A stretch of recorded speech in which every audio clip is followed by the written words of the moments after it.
ਸਾਰਿਆਂ ਨੂੰ। ਮੈਂ ਬਹੁਤ ਖੁਸ਼ ਹਾਂ ਤੁਹਾਡੇ ਸਾਰਿਆਂ ਦੇ ਲਈ ਔਰ ਤੁਹਾਡੀ ਸਾਰੀ ਦੁਆਵਾਂ ਦੇ ਲਈ ਵੀ ਕਿ ਪਰਮੇਸ਼ਰ ਨੇ ਉਹਨਾਂ ਨੂੰ ਸੁਣਿਆ। मैं अपनी गवाही शेयर करना चाहूँगी और ये 2 गवाही है बट मिक्स है और उन्होंने उत्तर परमेश्वर ने एक दे नाल भी दे दिता मैंने। और जो लास्ट दिसंबर तो मैं शॉर्टली दसूँगी कि मैं मेरा वीज़ा फिनिश हो गया सीगा क्योंकि मैं जो लीगली जो मेरे जो स्टडीज़ सारी कंप्लीट हो गई सी और उस तो रिलेटेड जो भी प्रोसेस होंगे आप रजिस्ट्रेशन के लिए अप्लाई करते हैं जब तक मार्कशीट्स नहीं आती फिर रजिस्ट्रेशन लिए अप्लाई करते हैं जो कुछ भी एक टाइमिंग होता है ना एक जिन्होंने कहते ग्रेस पीरियड देती है स्कूल अपने कॉलेज यूनिवर्सिटी वो फिनिश हो गया था सब मतलब रजिस्ट्रेशन भी मेरे हाथ से आ गई सी कि ਉਹਦਾ ट्रांसलेशन भी हो गया सी सारा कुछ सो देयर वाज टाइम कि ਹੁਣ टाइम आ गया सी कि चलो वापस चलो बाय बाय मतलब कोर्स कंप्लीट हो गया और उस तो बाद मतलब दिसंबर से फिनिश होया तो जनवरी फरवरी तक मतलब फरवरी तक हमने स्टार्टिंग होया और पूरा 1 मंथ ऑलमोस्ट होने वाला सीगा ते मैं इलीगल सीगी क्योंकि मैं इतना जल्दी मेंटली प्रिपेयर नहीं सीगी कि जस्ट खत्म होया था 1 हफ्ते बाद मैं अपने टिकट करा के वापस चली जाऊँ। ऑलरेडी मैं सोचते मतलब दिमाग लगाते ना मैं हुण क्या करा थोड़ा जिहा मैनूं एक्सटेंशन होर चाहिदी है ते उन्नी देर मैं कुछ लभ लूँगी पहला तो लभ्या नहीं जिहड़ा करना चाहिदा सी ठीक है आई डिलेड पर जो बिल्कुल टाइम मौके ते फिनिश हो गया तो उदों मैं ना तो मेरे को इतना टाइम सी कि मैं एम्प्लॉयर लगी ना मेरे को सीगा कि मैं जाके यूनिवर्सिटी च एडमिशन लवा क्योंकि जनवरी च कोई सैशन स्टार्ट नहीं होंगे या तो फिर सैप्टेंबर च चले जाते हैं या फिर उस तो पहला मतलब लेना पैंदा सानू नवंबर दे विच एडमिशन लेना पैंदा मैं वो भी नहीं लिया तो उस समैस्टर दे लई भी मैं मतलब नलीफाई सीगी वैलिड नहीं सीगी और फिर क्या कि दोनों तरफ तो एक तरफ मतलब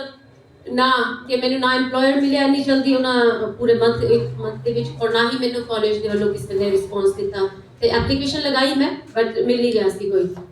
फिर फाइनली एक टाइम आया कि मैं मन दे विच ना मैं मतलब डाउट्स भी आने शुरू हो गए और शायद कितने ना कितने उस चीज़ को एक्सेप्ट भी करना शुरू कर दिता कि इट्स टाइम टू गो शायद हम चले जाना चाहिए क्योंकि बहुत टाइम हो गया और शायद हो सकता खुदा अगे दे लई एक प्लेटफॉर्म है अपनी तैयारी के लिए हो सकता है खुदा अगे लैके जान तो एक चीज़ पहला डाउट आया फिर उस तो बाद मैं उस चीज़ को मैं डाउट नहीं कहूँगी पर वटएवर जो भी सी मैं उसको मतलब एक एक्सेप्ट करना भी शुरू कर दिता अपने मन से कि हाँ चलो ऐसा होना चाहिए है और सब तो बड़ी गल कि मतलब जितों मैं एक्सपैक्ट कर रही थी ना कि आंसर आ जाएगा उतो नो आई कई बार परमेश्वर तोड़ देंगे अपन उम्मीदां है ना कि तू मेरे ते ही डिपेंड रहे क्यों हाउ डेयर यू कि तू मनुष्य के ऊपर भरोसा रखिया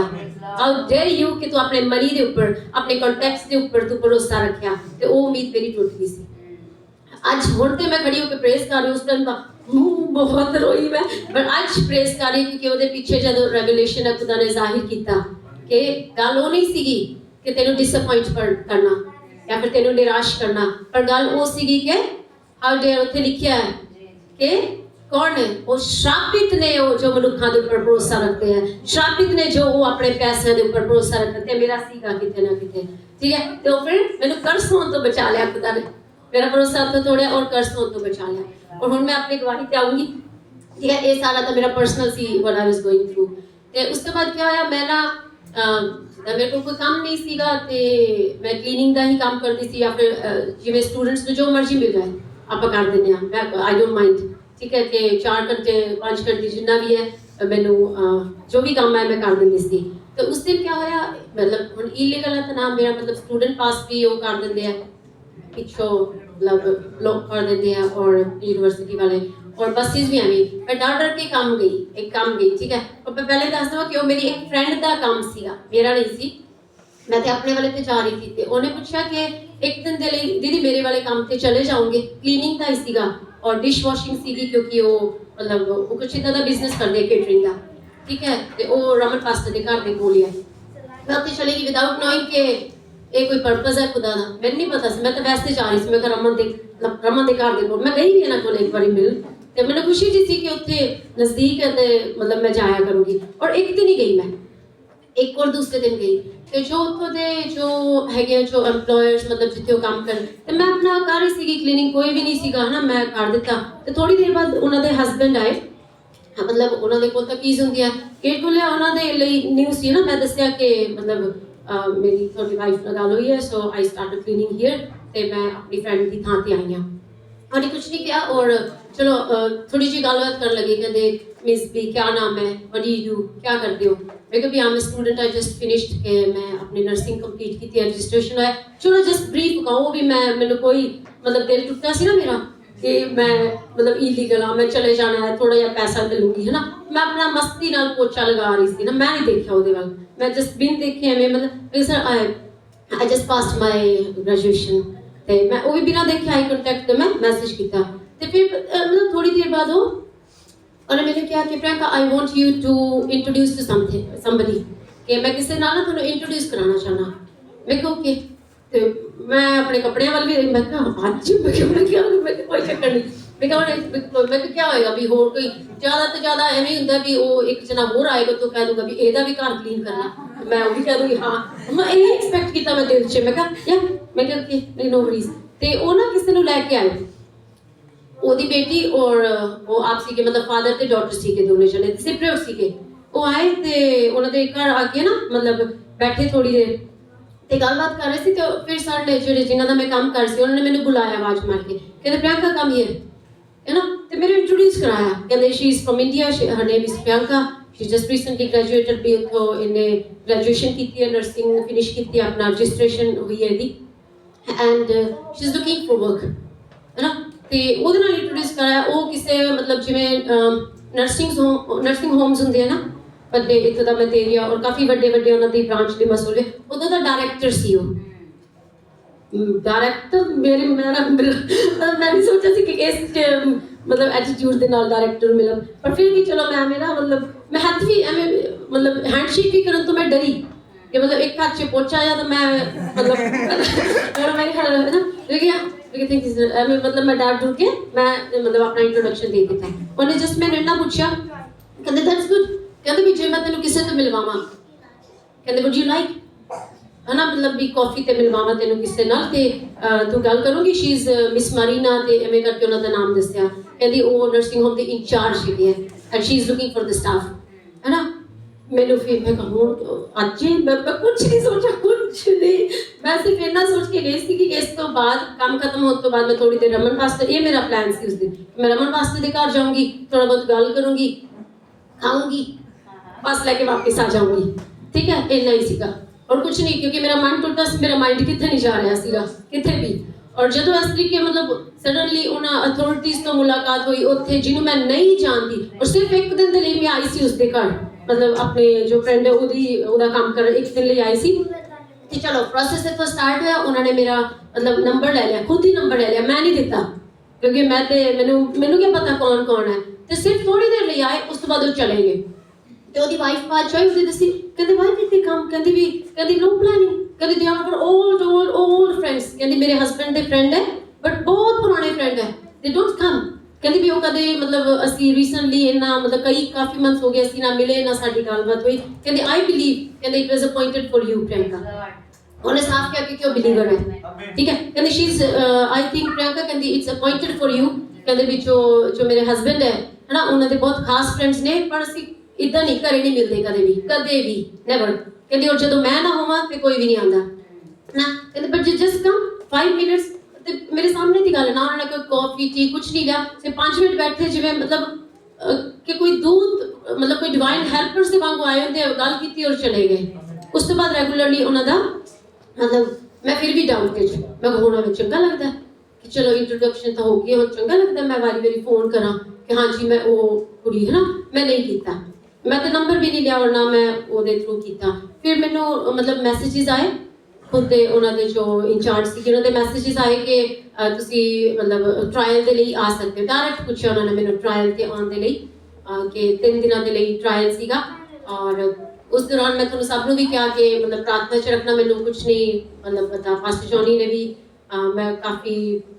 डिसअपॉइंट सी कि पास्टर जॉनी ने भी प्रार्थना की उस रात ਜਦੋਂ मैं एक रात बहुत रोन लग गई, मैं मतलब मैं तो रीडिंग भी नहीं हो रहा सीगा, बाइबल रीड भी नहीं हो रहा सी, गीत भी नहीं गाए जा रहे सी और इधर 8-9 बजे होंगे। यूजुअली वो बड़ा एक्टिव टाइम रहता है मेरे लिए, मैं बड़ा एक्टिव रहती हूँ उस टाइम से 8-9 बजे और बट उस टाइम पता नहीं क्या होया, मैं अपने बेड पे बैठ के ना मतलब मैं मतलब पहला तो फ़ोन देखती रही कि मैं कुछ मैसेज सुना कुछ सुनूंगी, फिर एकदम तो मतलब निराश हो गई मैं, और मैं अपना फोन साइड पे रखता और मैं रोने लग गई, मतलब उच्ची रोने लग गई। कोई भी नहीं सी मेरे घर उस दिन, और बड़ा रोई। और मैनू लगता कि वो हंझू भी ना खुदा ने कलैक्ट कर ले, क्योंकि उत्थे लिखा है कि तेरे हंझुआं भी कुप्पी च रख लेगा। एक लैंग्वेज सी प्रार्थना दी जो मैं जानती तो नहीं, मैं समझ नहीं सकी उन्होंने, बट बड़ी स्ट्रॉन्ग लैंग्वेज होंगी है जो टीयर्स दी भी परमेश्वर के सामने आप परमेश्वर के लिए बहाइए था। और फिर उसी दौरान क्या होया कि पास्टर शौनी का फोन आया, मतलब